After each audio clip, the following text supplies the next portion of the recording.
ಅತ್ತೆ ಅತ್ತೆ, ನಿಮ್ಮ ಮಗನ್ನ ಕರ್ಕೊಂಡು ಬಂದಿದ್ದೀನಿ, ಬನ್ನಿ.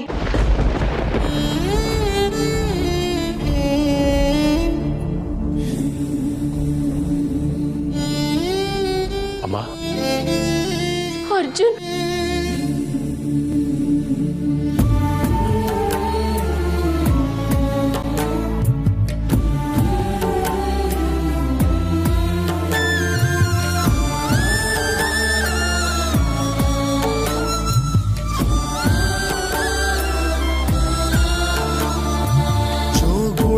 ಪದವಾ ಜೋಲಾಲಿ ಮುದವಾ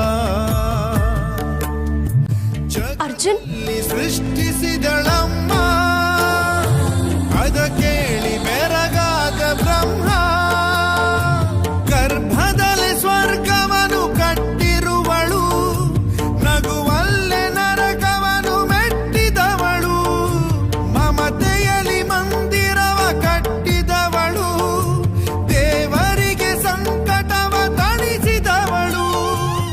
ಎಲ್ಲಿ ಹೋಗ್ಬಿಟ್ಟಿದ್ಯೋ ಇಷ್ಟ ದಿನ?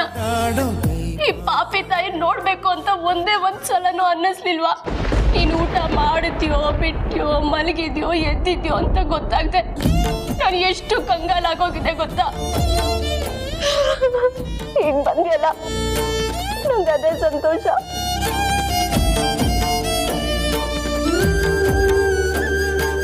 ಅಜ್ಜಿ ಚೆನ್ನಾಗಿದ್ಯಾ ಕಂದ? ನಾನು ಹುಷಾರಾಗಿದ್ದೀನಿ ಅಜ್ಜಿ. ನಮ್ಮನ್ನೆಲ್ಲ ನೋಡ್ಬೇಕು, ಮಾತಾಡಿಸ್ಬೇಕು ಅಂತ ನಿನಗೆ ಅನಿಸ್ಲಿಲ್ವಾ? ಅನ್ನಿಸ್ತು ಅಜ್ಜಿ. ಆದ್ರೆ ಅರ್ಜುನ್, ಏನು ನಿನ್ ಕತೆ? ಅಣ್ಣ,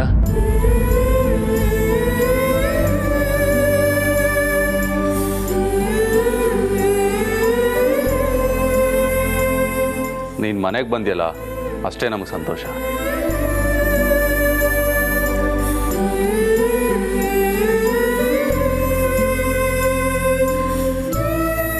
ಅರ್ಜುನ್, ಎಲ್ಲಿ ಹೋಗಿದ್ರಿ ನೀವು? ಹೇಳ್ದೆ ಕೇಳ್ದೆ. ಎಲ್ಲೆಲ್ಲಿ ಅಂತ ನಿಮ್ಮನ್ನು ಹುಡುಕಿದೀನಿ ಗೊತ್ತಾ ನಾನು?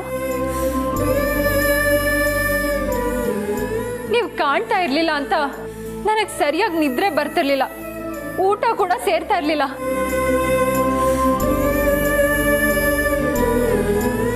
ನಿಮ್ ಮುಖ ನೋಡಿದ್ನಲ್ಲ, ಈಗ ಸಮಾಧಾನ ಆಯ್ತು.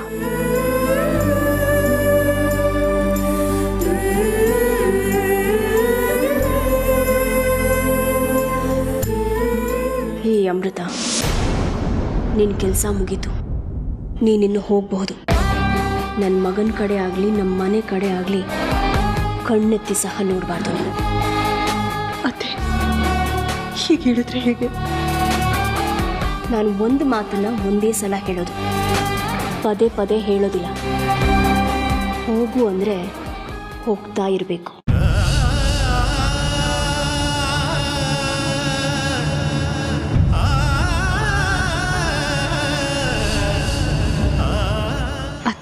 ನಾನು ನನ್ನ ಮಾತಿನ ಪ್ರಕಾರ ನಡ್ಕೊಂಡಿದ್ದೀನಿ, ನೀವು ನಿಮ್ಮ ಮಾತಿನ ಪ್ರಕಾರ ನಡ್ಕೊಳ್ಳಿ.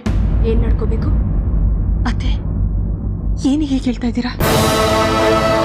ನಿಮ್ಮ ಮಗನ ನಿಮಗೆ ತಂದು ಒಪ್ಸಿದ್ರೆ ನಾಗಮಣಿನ ನನಗೆ ಕೊಡ್ತೀನಿ ಅಂತ ಹೇಳಿದ್ರಲ್ಲ. ನಿನಗೇನು ತಲೆಗಿಲೆ ಕೆಟ್ಟಿದ್ಯಾ? ನೀನು ನಾಗಮಣಿ ಕೇಳಿದ ತಕ್ಷಣ ಎಲ್ಲರಿದ್ರಿಗೂ ತಂದ್ಕೊಡೋಕ್ಕಾಗತ್ತಾ? ನೀನೊಂದು ಸ್ವಲ್ಪ ದಿನ ಕಾಯಬೇಕು.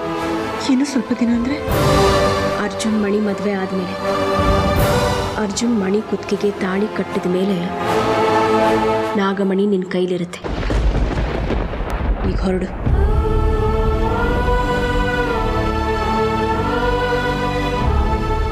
ಸರಿ, ನಿಮ್ಮ ಮಾತು ನಂಬಿ ನಾನು ಇಲ್ಲಿಂದ ಹೋಗ್ತಾ ಇದ್ದೀನಿ. ನಾನು ಆಡಿದ್ರೆ ಒಂದೇ ಮಾತು, ನುಡಿದ್ರೆ ಒಂದೇ ನಾಲ್ಗೆ. ನಾಗಮಣಿನ ನಾನು ನಿನಗೆ ಕೊಡ್ತೀನಿ ಅಂದಮೇಲೆ ಕೊಟ್ಟೇ ಕೊಡ್ತೀನಿ. ಹೊರಡಿಲ್ಲಿಂದ. ನೋಡು, ಹೋಗೋದು ಹೋಗ್ತೀಯಾ, ಅವನ ಕಣ್ಮುಂದೆ ಹೋಗ್ಬೇಡ. ಅವ್ನು ನೋಡಿದ್ರೆ ನಿನ್ನನ್ನು ಹೋಗೋಕೆ ಬಿಡಲ್ಲ. ಅಜ್ಜಿ, ಅರ್ಜುನ್ ಅವರು ನಿಮ್ಮ ಕೈಯಿಂದ ಕಾಫಿ ಕುಡಿದು ತುಂಬ ದಿನ ಆಯಿತು ಅಂತ ಹೇಳ್ತಾ ಇದ್ರು. ಮೊದಲು ಕಾಫಿ ಮಾಡಿಕೊಡಿ ಅಜ್ಜಿ. ಕಾಫಿ ಮಾಡ್ಕೊಡ್ತೀನಿ.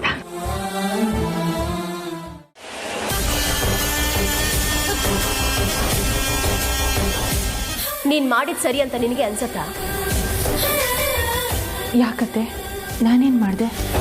ಮಳ್ಳಿ ಮಳ್ಳಿ ಮಂಚಕ್ಕೆ ಎಷ್ಟು ಕಾಲು ಅಂದ್ರೆ 3 ಮತ್ತೊಂದು ಅಂತ ನಿನ್ನಂಥೋಳು ಯಾರೋ ಉತ್ತರ ಕೊಟ್ಲಂತೆ. ಅತ್ತೆ, ನಾನೇನು ಮಾಡಿದೆ ಅಂತ ಹೇಳಿದೆ, ಈ ರೀತಿ ಚುಚ್ಚಿ ಚುಚ್ಚಿ ಮಾತಾಡಬೇಡಿ.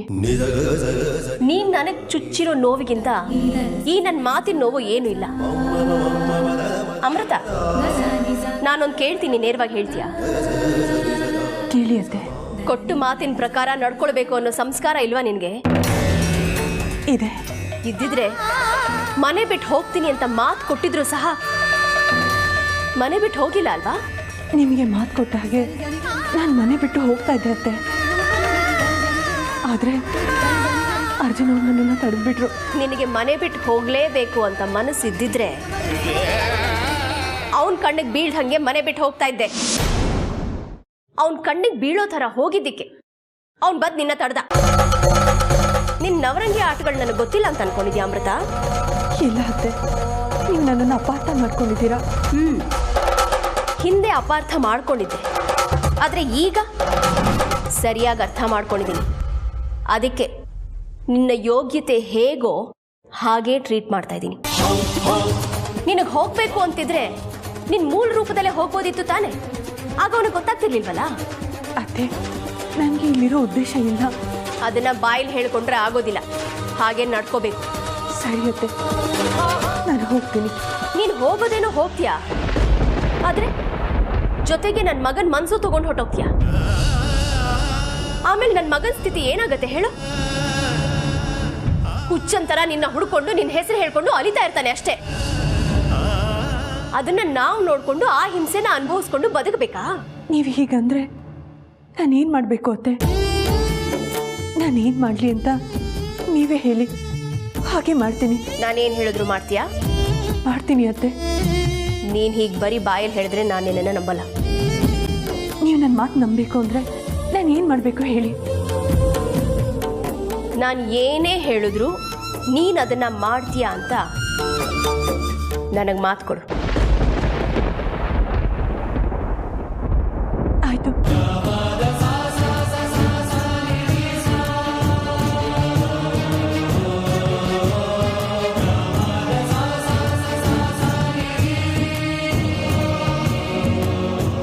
ನೋಡು, ನಿನ್ನ ನನ್ನ ಮಗ ಅವನ ಮನಸ್ಸಿನ ತುಂಬ ಹಚ್ಕೊಂಡು ಆರಾಧಿಸ್ತಾ ಇದ್ದಾನೆ. ಆ ಆರಾಧನೆ ದ್ವೇಷವಾಗಿ ಪರಿವರ್ತನೆ ಆಗಬೇಕು. ಹಾಗೆ ನೀನು ಮಾಡಬೇಕು. ನನ್ನ ಮಗ ನಿನ್ನ ಪ್ರೀತಿಸೋದಲ್ಲ, ದ್ವೇಷಿಸ್ಬೇಕು. ನಾನು ಅವ್ರ ಪ್ರೀತಿನ ಹೇಗೆ ದ್ವೇಷವಾಗಿ ಪರಿವರ್ತನೆ ಮಾಡಿ? ನೀನು ನಾಗಿಣಿಯಾಗಿ ಅರ್ಜುನ್ ಮುಂದೆನೆ ಮಣಿಗೆ ಪ್ರಹಾರ ಮಾಡಬೇಕು.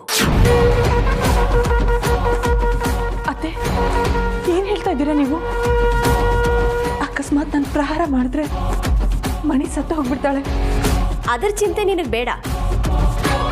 ನೀನು ಮಣಿ ಮೇಲೆ ಪ್ರಹಾರ ಮಾಡಬೇಕು. ಅದನ್ನ ಅರ್ಜುನ್ ನೋಡಿ ನಿನ್ನನ್ನು ದ್ವೇಷಿಸ್ಬೇಕು. ಆಗ ಅವನು ನಿನ್ನನ್ನು ಪೂರ್ತಿಯಾಗಿ ಮರೀತಾನೆ. ಇಲ್ಲ ಅತ್ತೆ, ಹಾಗೆ ಮಾಡೋದಕ್ಕೆ ಸಾಧ್ಯ ಇಲ್ಲ. ಮಾತು ಕೊಟ್ಟಿದ್ಯಾ ಅಮೃತ?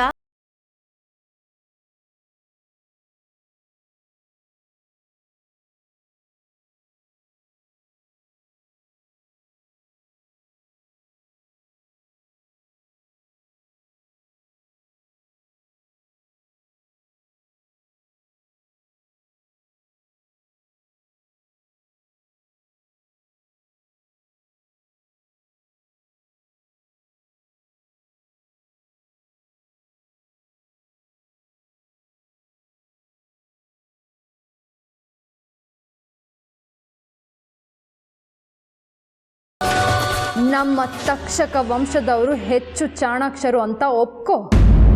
ನಿಮಗೆ ನಾಲಿಗೆ ಮಾತ್ರ ವಿಷ ಇದ್ರೆ ನಮಗೆ ನಮ್ಮ ಮೈಯಲ್ಲಿ ಮನಸ್ಸಲ್ಲಿ ಎಲ್ಲ ವಿಷ ಇರುತ್ತೆ.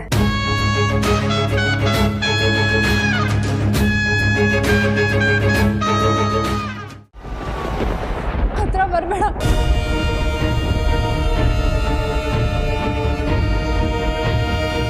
ಬೇಡ ಬೇಡ ಅಮೃತ, ನಿನ್ ಕೈ ಮುಗಿತೀನಿ, ನನ್ನನ್ನು ಬಿಟ್ಬಿಡು, ನನಗೇನು ಮಾಡಬೇಡ.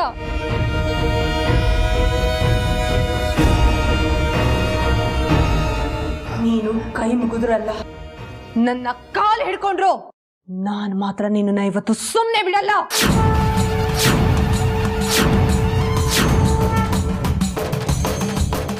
ನನ್ನ ಅರ್ಜುನ್ ಅವ್ರ ಮೇಲೆ ಕಣ್ಣು ಹಾಕಿ ಅವ್ರನ್ನ ನನ್ನಿಂದ ದೂರ ಮಾಡ್ಬೇಕು ಅಂತ ನೋಡ್ತಾ ಇದ್ಯಾ? ನೀನು ಮಾಡಿದ ತಪ್ಪಿಗೆ ಶಿಕ್ಷೆನ ಅನುಭವಿಸಲೇಬೇಕು.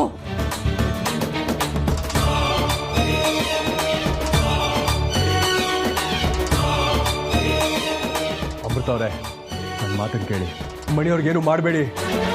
ನನ್ನ ಬಾಳನ್ನ ಹಾಳು ಮಾಡೋದಕ್ಕೆ ಬಂದವಳನ್ನ ನಾನು ಸುಮ್ಮನೆ ಬಿಡೋದಿಲ್ಲ. ಈ ವಿಷಯದಲ್ಲಿ ನಾನು ಯಾರ ಮಾತನ್ನು ಕೇಳೋದಿಲ್ಲ.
ನೋಡಿದ್ಯಾ ಅರ್ಜುನ್, ನೋಡಿದ್ಯಾ ನಿನ್ನ ಅಮೃತಾಳ ಅಸಲಿ ಮುಖ ಏನು ಅಂತೇಳಿ? ನಾವು ಒಂದಲ್ಲ, ನೂರಲ್ಲ, 1000 ಸಲ ಹೇಳಿದ್ವಿ ಅವಳು ಸಾಮಾನ್ಯ ಹೆಣ್ಣಲ್ಲ, ನಾಗಿನಿ ಅಂತೇಳಿ. ಆದರೂ ಸಹ ನಮ್ಮ ಮಾತನ್ನ ನಂಬದೆ ನೀನು ಇವಳೇ ದಿನ ಅನುರಾಗದ ಆರಾಧ್ಯ ದೇವತೆ ಅಂತೇಳಿ ತಲೆ ಮೇಲೆ ಹೊತ್ಕೊಂಡು ಬಿಡ್ತಿದ್ದೆ ಅಲ್ವಾ? ಈಗಲಾದ್ರೂ ಗೊತ್ತಾಯ್ತಾ ಅವಳು ಅನುರಾಗದ ದೇವತೆನ ಅಥವಾ ನಮ್ಗೆಲ್ರಿಗೂ ಅಂತ್ಯ ಕಾಣಿಸ್ಕೊಂಡಿರೋ ಅವಸಾನ ದೇವತೆನ ಅಂತ? ನೀವ್ ಹೇಳಿದಾಗ ನಾನು ಕೂಡ ಇವಳು ನಾಗಿಣಿ ಅನ್ನೋದನ್ನ ನಂಬಿರ್ಲಿಲ್ಲ. ಇಂಥ ವಿಷಕನ್ಯನ ನಮ್ಮ ಮನೇಲಿ ಇಟ್ಕೊಂಡ್ರೆ ಒಬ್ರಲ್ಲ ಒಬ್ರಿಗೊಂದು ಗತಿ ಕಾಣಿಸ್ತಾಳೆ ಇವಳು. ಅಮೃತ ಅವರೇ, ನೀವು ನಾಗಿಣಿ ಅನ್ನೋ ನಿಜಾನ ನಾನು ಅರಗಿಸ್ಕೊಳ್ಳೋದಕ್ಕೆ ತಯಾರಿದ್ದೆ. ಆದ್ರೆ ಏನು ತಪ್ಪು ಮಾಡದೇ ಇರೋ ಆ ನಿಷ್ಪಾಪಿ ಹುಡುಗಿ ಪ್ರಾಣ ತೆಗೆದು ಕೊಲೆ ಪಾತಕಿ ಆದ್ರಲ್ಲ, ಅದನ್ನ ನಾನು ಇವತ್ತಲ್ಲ ಯಾವತ್ತೂ ಅಕ್ಸೆಪ್ಟ್ ಮಾಡೋದಿಲ್ಲ. ಯಾಕೆ ಹೀಗೆ ಮಾಡಿದ್ರಿ?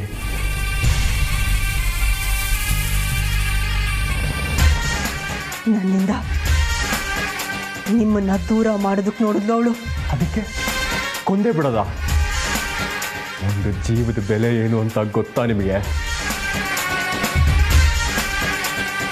ಒಂದು ಸಾಧಾರಣ ಕಾರಣಕ್ಕೆ ಹಿಂದೆ ಮುಂದೆ ನೋಡದೆ ಆ ಮಣಿನ ಕೊಂದ್ರಲ್ಲ, ಯಾವ ಪಾಪ ಪ್ರಜ್ಞೆನೂ ಕಾಡ್ತಾ ಇಲ್ವಾ ನಿಮಗೆ? ತಲೆಗೆಲೆ ಕೆಟ್ಟಿದೆಯೇನೋ? ವಿಷ ಜಂತು ಇನ್ನು ನಮ್ಮ ಮನೆಯಲ್ಲಿದ್ರೆ ಎಷ್ಟು ಜೀವಗಳು ಹೋಗ್ಬೇಕಾಗುತ್ತೋ ಏನೋ. ನಮ್ಗೊಂದು ಗತಿ ಕಾಣಿಸೋದಕ್ಕೆ ಮುಂಚೆ ಅವಳನ್ನ ಕತ್ತಿಡ್ದು ಹೊರಗಡೆ ಹಾಕೋ. ಅರ್ಜುನ್, ನಿಮ್ಮ ಅಪ್ಪ ಚಿಕ್ಕಪ್ಪ ಹೇಳ್ತಾ ಇರೋದು ನಿನ್ನ ಕೇಳಿಸ್ತಾ ಇಲ್ವೇನೋ? ಮೊದಲು ಕತ್ ಹಿಡಿದು ಆಚೆ ದಬ್ಬು ಇವಳನ್ನ. ನನ್ನ ಹೃದಯದಲ್ಲಿ ನಿಮಗೆ ಎತ್ತರದ ಸ್ಥಾನ ಕೊಟ್ಟಿದ್ದೆ. ಇವತ್ತು ನೀವು ಆ ಸ್ಥಾನದಿಂದ ಕುಸಿದು ಪಾತಾಳಕ್ಕೆ ಬಿದ್ದಿದ್ದೀರಾ.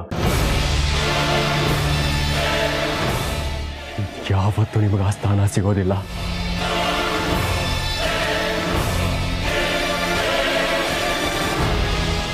ನನ್ನ ನಿಮ್ಮ ಸಂಬಂಧ ಇವತ್ತಿಗೆ ಮುಗಿದು ಹೋಯ್ತು. ಇನ್ನು ಮುಂದೆ ನೀವ್ಯಾರೋ, ನಾನು ಯಾರೋ?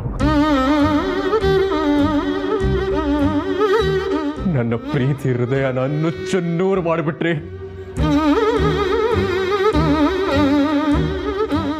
ಇನ್ನು ಒಂದು ಕ್ಷಣನೂ ನನ್ನ ಕಣ್ಣು ಮುಂದೆ ನಿಂತ್ಕೋಬೇಡಿ. ಹೋಗಿ ಆಚೆ. ನೀನು ಹೇಗೆ ಬದುಕೋದಕ್ಕೆ ಸಾಧ್ಯ? ಅಸಾಧ್ಯನ ಸಾಧ್ಯ ಮಾಡೋದೆ ಈ ಊರ್ಮಿಳಾಳ ವಿಶೇಷತೆ. ವಿಶೇಷತೆಗಳು ನನ್ನ ವಿಷನ ಗೆಲ್ಲೋದಕ್ಕೆ ಸಾಧ್ಯ ಇಲ್ಲ. ನಾನು ನಿನ್ನ ಮೇಲೆ ಪ್ರಹಾರ ಮಾಡಿದ್ದೆ. ನನ್ನ ಕಾರ್ಕೋಟಕನ ಗೆಲ್ಲೋದಿಕ್ಕೆ ಆ ಕಾಳಿಂಗನಿಂದನೂ ಸಾಧ್ಯ ಇಲ್ಲ. ಕಾಳಿಂಗನಿಗೆ ಸಾಧ್ಯ ಇಲ್ಲ, ಆದ್ರೆ ತಕ್ಷಕನಿಗೆ ಸಾಧ್ಯ ಇದೆ ಅಲ್ವಾ?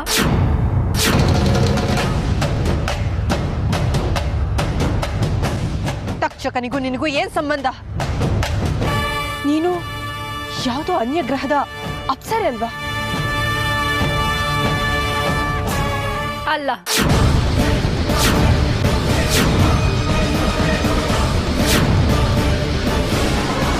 ಮತ್ತೆ ನೀನ್ ಯಾರು? ನಿನ್ನ ಹಾಗೆ ನಾನು ಕೂಡ ನಾಗಿಣಿ.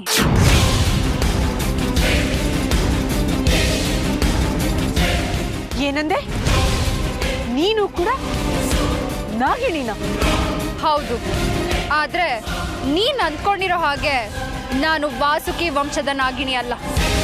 ನಿಮ್ಮ ವಂಶದ ಪರಮ ವೈರಿ ತಕ್ಷಕ ವಂಶದ ನಾಗಿಣಿ.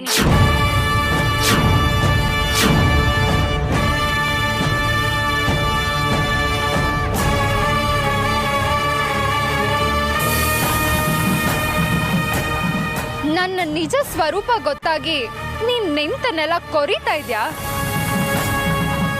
ನಿನ್ನ ದೇಹದಲ್ಲಿ ಹರಿತಾ ಇರೋ ರಕ್ತ ಹೆಬ್ಬು ಕಟ್ತಾ ಇದ್ಯಾ? ನೀನು ಉಸಿರಾಡ್ತಾ ಇರೋ ಗಾಳಿ ಮಂಜು ಗಡ್ಡೆ ಆಗ್ತಾ ಇದ್ಯಾ? ಮಾತಾಡೆ ವಾಸುಕಿ ವಂಶದ ನಾಗಿಣಿ. ನಿನ್ನನ್ನ ಸಫಾ ಮಾಡೋದಿಕ್ಕೆ, ನಿನ್ನನ್ನ ಸರ್ವನಾಶ ಮಾಡೋದಿಕ್ಕೆ ತಕ್ಷಕ ವಂಶದ ನಾಗಲೋಕದಿಂದ ಇಳಿದ್ ಬಂದಿರೋ ನಿನ್ನ ಸಾಕ್ಷಾತ್ ಸಾವು ಕಣೆ ನಾನು. ನಾಗಮಣಿ ನಿಮ್ಮ ವಂಶಕ್ಕೆ ಸೇರಿದ್ದಲ್ಲ, ನಮ್ಮ ತಕ್ಷಕ ವಂಶಕ್ಕೆ ಸೇರಿದ್ದು. ಅದನ್ನ ನಮ್ಮ ತಕ್ಷಕ ನಾಗಲೋಕಕ್ಕೆ ತಗೊಂಡು ಹೋಗೋದೆ ನನ್ನ ಗುರಿ. ಅಸಂಭವ! ಅಸಂಭವ ಅನ್ನೋದು ನಿಮ್ಮ ತುಚ್ಛ ವಾಸುಕಿ ವಂಶಕ್ಕೆ ಮಾತ್ರ ಸಾಧ್ಯ, ನಮ್ಮ ಉಚ್ಚ ತಕ್ಷಕ ವಂಶಕ್ಕೆ ಅಲ್ಲ. ಇನ್ನೊಂದು ಕಹಿ ಸತ್ಯನ ಹೇಳ್ತೀನಿ, ಕೇಳಿಸ್ಕೊ. ನೀನ್ ಹೇಗೆ ವಾಸುಕಿ ವಂಶದ ಯುವರಾಣಿನೋ ಹಾಗೆ ನಾನು ತಕ್ಷಕ ವಂಶದ ಯುವರಾಣಿ ಊರ್ಮಿಳಾ.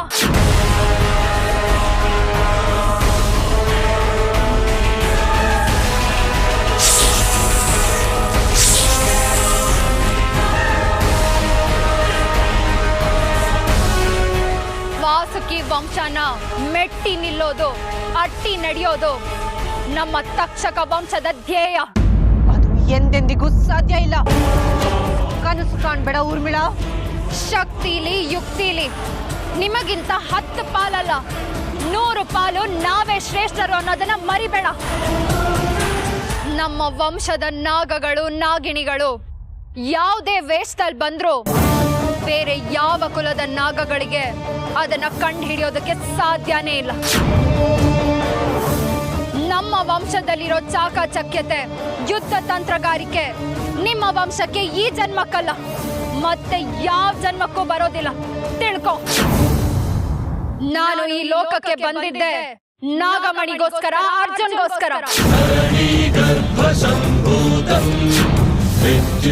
ಇದನ್ನ ನೀನು ತಿಳ್ಕೊಳ್ಳೆ ಅಮೃತ. ನಿನ್ನನ್ನ ತನ್ನ ಪ್ರಾಣಕ್ಕಿಂತ ಹೆಚ್ಚಾಗಿ ಪ್ರೀತಿಸ್ತಿದ್ದ ಅರ್ಜುನ್ ನಿನ್ನಿಂದ ಹೇಗೆ ದೂರ ಮಾಡದೆ ನೋಡಿದ್ಯಾ? ಇನ್ನು ಅರ್ಜುನ್ ನಿನ್ನನ್ನ ಕನ್ಸಲ್ಲೂ ನೆನ್ಸ್ಕೊಳ್ಳೋದಿಲ್ಲ.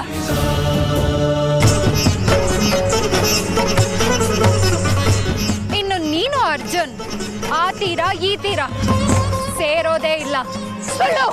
ಸುಳ್ಳನ್ನ ನಿಜ ಮಾಡೋದಕ್ಕೆ ನಾನು ತಕ್ಷಕ ಲೋಕದಿಂದ ಭೂಲೋಕಕ್ಕೆ ಬಂದಿದ್ದು. ಇದನ್ನ ತಪ್ಪಿಸೋದಕ್ಕೆ ಆ ಆದಿಶೇಷನಿಂದನೂ ಸಾಧ್ಯ ಇಲ್ಲ, ಆ ಆದಿದೇವನಿಂದನೂ ಸಾಧ್ಯ ಇಲ್ಲ. ಏ ಊರ್ಮಿಳಾ, ನಿಮ್ಮ ವಂಶದವರ ಬಗ್ಗೆ ಜಾಸ್ತಿ ಅಹಂಕಾರ ಪಡಬೇಡ. ನಿನಗೆ ನಮ್ಮ ವಾಸುಕಿ ವಂಶದವರ ಶಕ್ತಿಯ ಪೂರ್ಣ ಪರಿಚಯ ಇನ್ನೂ ಆಗಿಲ್ಲ. ಈಗ ನಾನು ನಿನಗೆ ಸವಾಲ್ ಹಾಕ್ತೀನಿ, ಕೇಳು. ಇದೇ ಅರ್ಜುನ್ ಮತ್ತೆ ನನ್ನನ್ನ ಇಷ್ಟಪಡೋ ಹಾಗೆ ಮಾಡ್ತೀನಿ. ನಿನ್ನ ಅರ್ಜುನ್ ಅವರ ಮದ್ವೆ ಹಾಗೆ ಬಿಡುತ್ತೆ ಅಂತ ಸಂತೋಷ ಪಡ್ತಾ ಇದೀಯ ಅಲ್ವಾ? ಅದ್ ಹೇಗ್ ನೀನು ಅವ್ರನ್ನ ಮದ್ವೆ ಆಗ್ತೀಯೋ ನಾನು ನೋಡೇ ಬಿಡ್ತೀನಿ.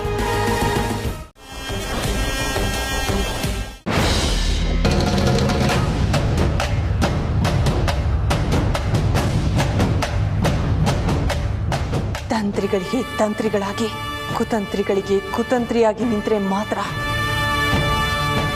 ಯುದ್ಧ ಗೆಲ್ಲೋದಕ್ಕೆ ಸಾಧ್ಯ ಅಂತ ನಾನು ಈ ಭೂಮಿಗೆ ಬಂದ ಮೇಲೆ ಗೊತ್ತಾಯ್ತು.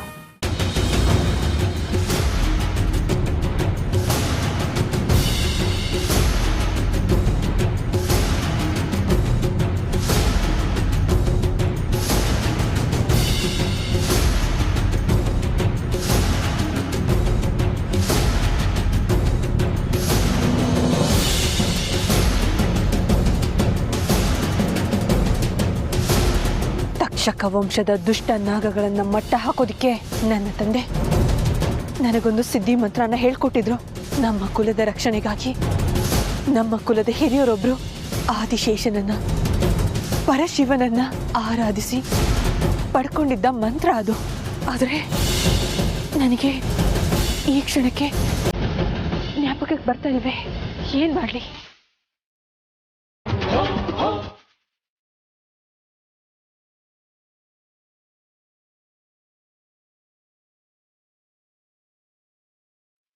ಪರಮಾತ್ಮ, ಆ ಸಿದ್ಧಿ ಮಂತ್ರನ ನಾನು ಮರ್ತು ಬಿಟ್ಟಿದ್ದೀನಿ. ನನ್ನ ಸ್ಮೃತಿ ಪಟಲದಲ್ಲಿ ಆ ಮಂತ್ರದ ಮೂಲ ಅಕ್ಷರಗಳು ಮೂಡೋ ಹಾಗೆ ಮಾಡು ತಂದೆ.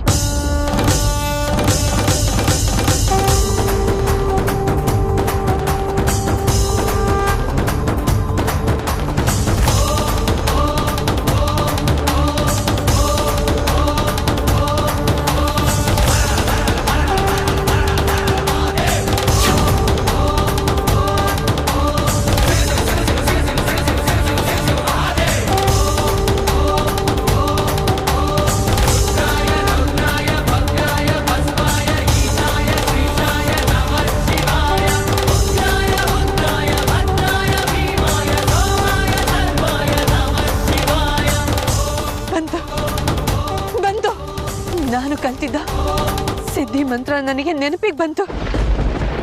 ಪರಮಾತ್ಮ,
ಈ ದುಷ್ಟ ನಾಗವೇ ನಾನು ತಕ್ಷಕ ವಂಶದವಳು ಅಂತ ನನ್ನ ಹತ್ರ ಹೇಳಿ ನಿನ್ನ ಬದುಕಲ್ಲಿ ದೊಡ್ಡ ತಪ್ಪನ್ನ ಮಾಡಿದೆ.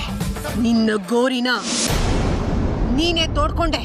ನಿಮ್ಮ ವಂಶದ ಪರಮ ವೈರಿ ತಕ್ಷಕ ವಂಶದ ನಾಗಿನಿ.